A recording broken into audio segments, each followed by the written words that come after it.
क्या आप जानते हैं, अक्सर हम शनिदेव का नाम सुनकर डर जाते हैं, लेकिन क्या आप जानते हैं कि ब्रह्मांड के सबसे शक्तिशाली न्यायाधीश का जन्म कैसे हुआ? क्यों शनिदेव ने जन्म लेते ही अपने पिता सूर्यदेव को दंड दिया था? आज हम जानेंगे उस महान न्यायदाता की असली और रोंगटे खड़े कर देने वाली गाथा। कहानी शुरू होती है जब सूर्यदेव की पत्नी देवी संज्ञा उनके प्रचंड तेज को सहन नहीं कर पाई। उन्होंने अपनी तपस्या की शक्ति से अपने ही जैसे एक प्रतिरूप परछाई का निर्माण किया, जिसका नाम रखा गया छाया। संज्ञा स्वयं तपस्या करने चली गई और छाया सूर्यदेव के साथ रहने लगी। छाया भगवान शिव की परम भक्त थी।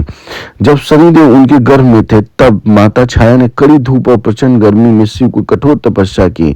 इस तप की अग्नि और भूख प्यास के कारण गर्भ में पल रहे बालक का रंग गहरा काला पड़ गया। जब शनिदेव का जन्म हुआ तो सूर्यदेव उनके रंग को देखते हुए क्रोधित हो उठे। उन्होंने अपनी पत्नी छाया पर संदेह किया और बालक शनि को अपना पुत्र मानने से इनकार कर दिया। अपनी माता का यह अपमान नन्हे शनि बर्दाश्त नहीं कर सके। जैसे ही उन्होंने क्रोध भरी दृष्टि अपने पिता सूर्यदेव पर डाली, सूर्यदेव का सुनहरा शरीर काला पड़ने लगा और वे कुष्ठ रोग से ग्रसित हो गए।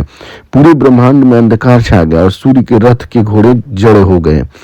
जब सृष्टि संकट में पड़ी, तब स्वयं महादेव प्रकट हुए। उन्होंने सूर्यदेव को सत्य का ज्ञान कराया और बताया कि यह बालक उनकी ही तेज और छाया के तप का अंश है। सूर्यदेव को अपनी गलती का एहसास हुआ और उन्होंने माफी मांगी। तब महादेव ने शनिदेव को ब्रह्मांड का सर्वोच्च न्यायाधीश नियुक्त किया। शिव ने वरदान दिया, शनि तुम अब से कर्मफल दाता कहलाओगे। तुम्हारा स्थान सबसे ऊंचा होगा और तुम राजा से रंग सबके कर्मों का निष्पक्ष हिसाब करोगे।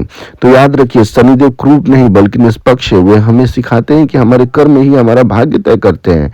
जो इंसान ईमानदारी की राह पर चलता है, शनिदेव उसके सबसे बड़े रक्षक बन जाते हैं। इसलिए शनि से डरे नहीं, बल्कि अपने कर्मों को शुद्ध रखें। अगर आपको यह जानकारी अच्छी लगी हो तो कमेंट में जय शनिदेव जरूर लिखें और हमारे चैनल से जरूर जुड़िए। जय शनिदेव।